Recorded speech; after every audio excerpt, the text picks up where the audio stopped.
আমাদের মহারাজপুর ইউনিয়ন এবং কুমড়াবাড়ি ইউনিয়নের মধ্যকার খেলা।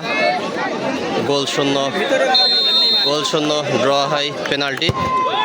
দারুণ শট, গোল। প্রথম শটটা গোল হয়েছে, কুমড়োবেড়ে শট নিয়েছিল, গোল হয়েছে।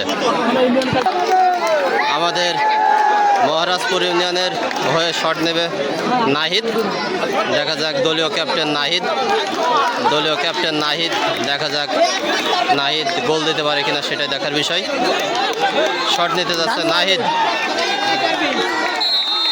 শট নিতে যাচ্ছে,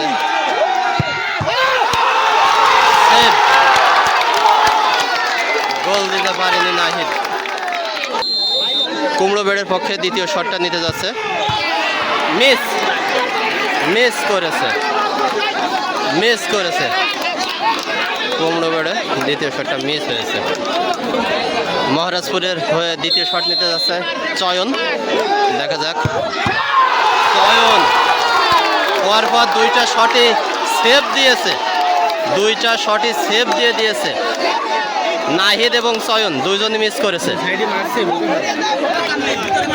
কুমড়োবেড়ের পক্ষে তৃতীয় শট নিতে যাচ্ছে গোলকিপার উজির। দেখা যাক, আরে সে উজির কি করলো, এটা গোল হয়েছে। উজির ইজি ঠেকানো বল ছিল, পারে নাই। মহারাজপুর ইউনিয়নের 3 নম্বর শটও মিস। পরপর 3টা শটই মিস করেছে মহারাজপুর ইউনিয়ন, 3টা শটই মিস করেছে। কুমড়োবেড়ে 3টায় 2টা গোল দিয়েছে। কুমড়োবেড়ে যদি গোল করে তাহলে কিন্তু এখানে খেলা শেষ, গোল করলেই খেলা শেষ। এরই মাধ্যমে জয়লাভ করলো কুমড়োবাড়িয়া ইউনিয়ন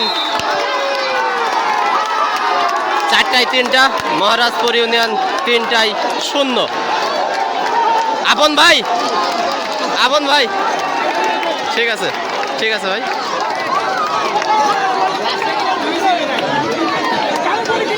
খেলাটা অনুষ্ঠিত হয়েছে ডেফলবাড়ি মাঠে।